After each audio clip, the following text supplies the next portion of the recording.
你看过《库洛魔法使》吗？就魔法少女樱。我看过。你记不记得里面有一个最大的那个魔法师库洛里德？是，就他其实是万恶之源。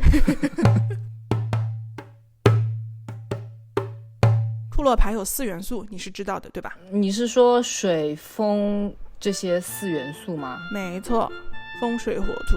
然后呢，在风水火土上面还有光牌跟暗牌，就是说光牌管理的是火跟土能量，暗牌下属的是风跟水能量。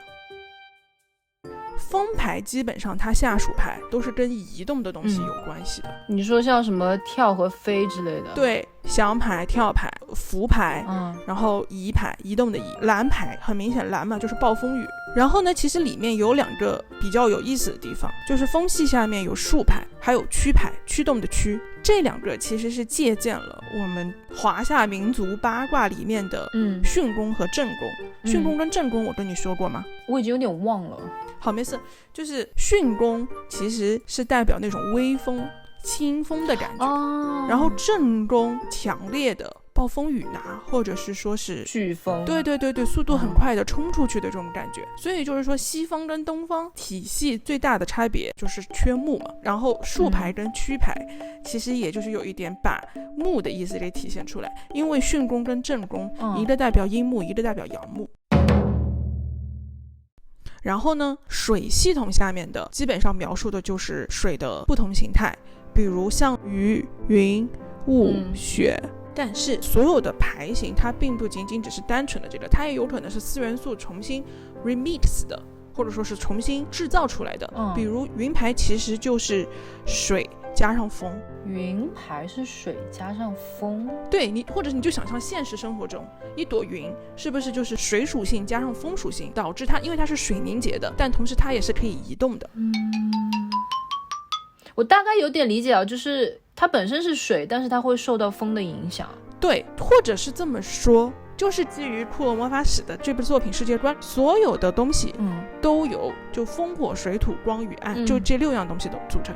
所以像酸雨就是水属性的东西加上暗属性的东西。然后比如说我们西游记里经常说的菩萨说给你一点圣水，然后把你给救活了，这个东西又可以理解为是水属性加上光属性的东西合在一起。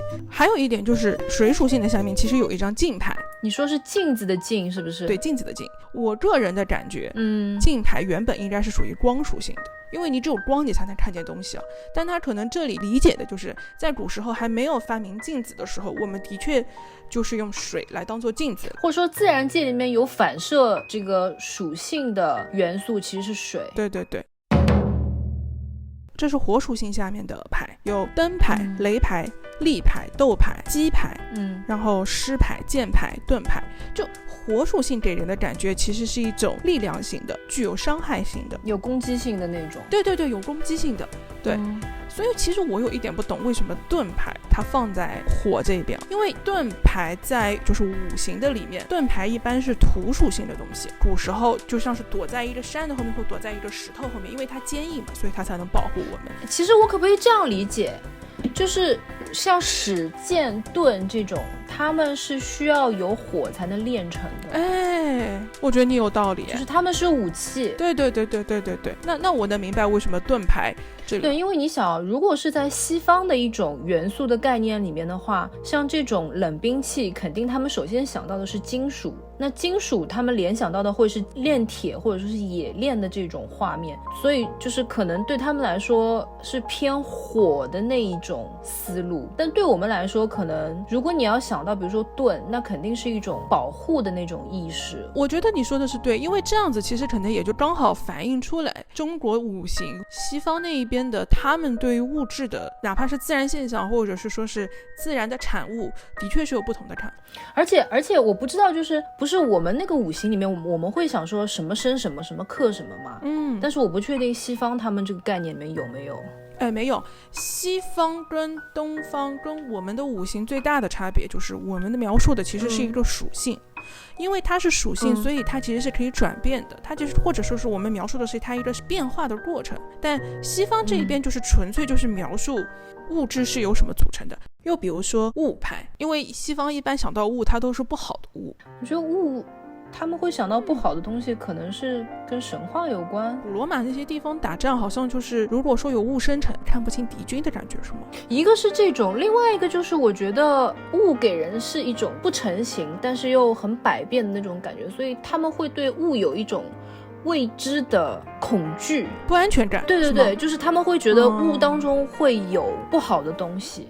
但是我们中文的语境里边就拨云见雾，对，我们中文语境里边好像就是说当大雾散开就一切豁然开朗。对对对对，它反而是怎么说，即将要看到东西，它是给人一种期待希望的一种东西。而且我们的国画里面还有我们的诗词里面还蛮去描述这种有雾的地方，因为云雾一多就证明有仙。对对对对，会，因为我们是这种崇拜仙人的这种文化文明，所以可能有云有雾，我们反而会觉得哎，这个是一种祥瑞。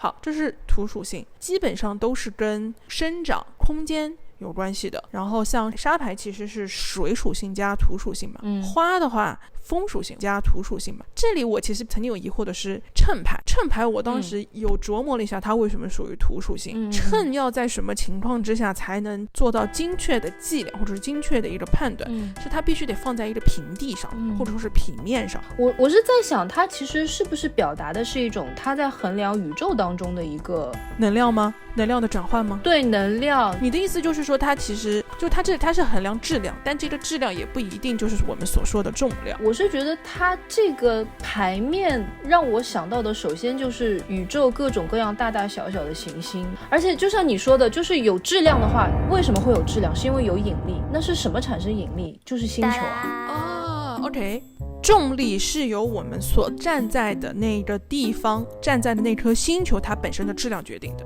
质量越大的东西引力越大，对吧？对，所以就是其实之所以它有秤的存在，就是因为有质量的存在，那质量又跟行星引力是有关系的，所以我觉得可能这个它会联想到土吧。那再来看这个对，我那时候我有在琢磨它们。然后干牌其实很明显，就是说干牌它是跟甜味有关系。那人类最早尝到甜味一定是果实嘛，对吧？果实是土，跟土有关，这个很 make sense。定牌 the lock， 这个字都是读定的。就这个定有中文吗？这个我也不晓得，所以我其实也不晓得这个字读什么。要不它是个已经不太使用的一个字啊，好像我平时不太看到有人用这个。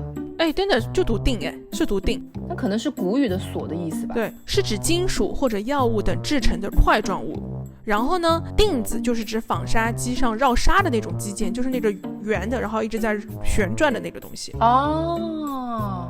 然后我们经常说几锭金子，这2锭金子就是这个锭，所以它其实也可以作为就是我们古代的那个元宝的单位啊，所以是一个我差不多懂了。定牌点改会是土属性，是不是因为限制了空间？我觉得你说的可能是对的吧，就是因为它是就是锁的话，它可能是代表着，比如说你把一个地方上锁了，就代表着你封存了，或者说你锁住了这一片土地，就是它是空间的限制，对吧？就你既不能进也不能出。对对对，是一种对土地的限制的一种象征。然后库洛牌除了这属于风水火土几个属性之外，它还有一些牌属于的是光跟暗属性。我觉得棉和梦有点意思，其他的我觉得还就是你觉得暗属性的比光属性的要好理解一点是吧？没有，我觉得光比较好理解，暗属性的可能需要去有一定的自我说服。好，你跟我说说为什么光牌你觉得比较好理解？因为他们基本上都是从无到有，或者说是从1到2的那种感觉。没错没错没错，我也有这个感觉，就是换牌就是纯粹是你自己去创造，你把你脑子里想的东西把它变成实际。这个生牌跟歌牌也是，你必须得自己有这个意愿把它发出来。然后大牌跟小牌还有双牌，我其实还有一个感觉，你觉不觉得光牌很像基本粒子？就是我们整个宇宙现在最小单位就是基本粒子。然后呢，基本粒子要么重新组合，或者是要么你改变物质的形态，要么你就是像你刚才说的从0到1，从无到有。虽然克莱姆顿他在搞这个的事情的时候，他可能没有 set 那么多，我们现在就是一本正经胡说八道。所以光系它并不仅仅只是真的是发光，因为它在漫画跟动画片里边，它仅仅就只是说光盘是藏在小樱心里的一张牌嘛，它没有任何的描述。但是按照我们现在的这个真实的宇宙观里面来看，它就是现在的基本粒子。而且我可能没有像你想的那么科学哦，我是觉得你讲到光的话，就是上帝说要有光嘛，就是他在创造东西的最初，首先获得存在的就是光，所以说光是代表了一切的开始、起始的一个状态。那你说像幻啊什么，其实也有一点点像，包括创，包括生是你要发出来的，然后大小是你要有这么一个起点到终点的一个改变的状态，双就更好理解了。如果说光是跟太阳有关的，那暗就是跟月亮有关的。对，在库洛里德的世界观里是这样。对啊，所以就是说，你看这些东西，我可以说是熵值比较高的一个状态，然后恢复到一个熵值比较低的。就比如说，暗是光暗下来，然后时间是你能让时间倒退。对，就是时间你是可以停止。然后我觉得眠和梦可能就是因为它是在暗的一个状态下才会发生的一件事情。对，有一种那种感觉，光系就是放，然后暗系就是收。对，有那种感觉。你知不知道除了风火水土4元素之外，其实还有第5元素。你应该听过第5元素这个说法吧？我听过。最早这个4元素其实是在前苏格拉底时期，就古希腊的时候，一个叫做恩培多克勒的人他提出来的。他大概是在公元前500年到400年的时候提出了这个事情。然后在他之后，亚里士多德就提出了第5元素。亚里士多德认为的事情是什么？他就是认为所有事情都是物质。地球上的物质就是由风火水土这4种元素组成。除了地球之外，我们仰望星空，我们看见的蓝天，那些天上的星星，都是由第5种元素组成。我跟你说，第5种元素的名字叫什么？你肯定听过。第5种元素的名字我已经看到了。我要把屏幕给关了，教案被你看到了。好，以太。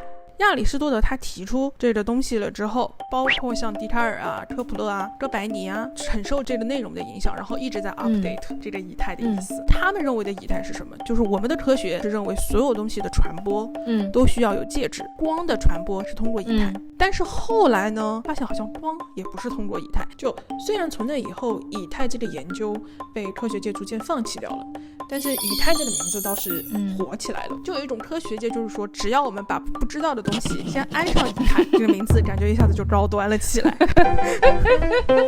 好吧。对，所以后来你看，当那个互联网出现的时候，我们不是 name 成以太网嘛，就局域网。以太网，对。然后当比特币出现了之后，现在又有新型的加密货币了，然后我们又把它 name 成以太币。好，那么问题又来了，我们在以科学观的角度来看光排跟暗排，就是说光排并不是纯粹的只是发光，或者是说暗排并不是纯粹的只是让空间变暗。我们现在你联想这个宇宙里面什么跟暗有关系？什么跟暗有个黑洞吗？黑洞是其一，然后还有另外2个东西可能比较陌生，一个叫做暗物质，一个叫做暗能量。这跟反物质是一样的吗？不一样。反物质跟物质碰到是它俩会消失，暗物质跟暗能量是我们整个放眼整个宇宙当中那些黑黑的地方。就是整个宇宙当中暗能量跟暗物质是将近占到了95%吧。我觉得暗排没有太多的科学或者说物理理论在里面，但是它有一些哲学或者象征性的意义在里面。比如说就是无的状态我觉得相反不是无的话，我觉得应该是反物质。而且小樱在后来就集所有牌的力量，它也生出了无牌。换言之就是说，一张无牌等于所有52张库洛牌的能量，你只要碰到这个东西它就消失。你的意思是说小樱在那个暗排的效果下，它其实是有一种被吞噬的一个状态吗？我的感觉小樱有可能其实是在暗排的时候是进入了另外一个空间，对，次元空间。就有没有这种可能性？所有的库洛牌没有办法去捕捉，只能依靠把它们困在牌里面，就变成牌像一个瓶子一样，然后这些东西是像水一样的把它装进了这个牌里面。那如果这样说的话，是不是就因为光牌跟暗牌其实跟其他牌本身就不在一个维度里，所以光牌才有可能进入了小樱的内心，然后暗牌又把小樱带到了另外一个维度去？那可能光和暗是凌驾在我们现有的对唯物的一些原则和法则可以解释的现象之上。不是很多人说那个遇事不决量子力学，以太现在就已经变成非常抽象的一种物质或者未知存在形态的一种用词吧。对，但是我相信未来一定能找到类似以太的对对对，是的，可能它就是创造引力的介质嘞，对不对？你要这样说的话，牛顿不愿意了。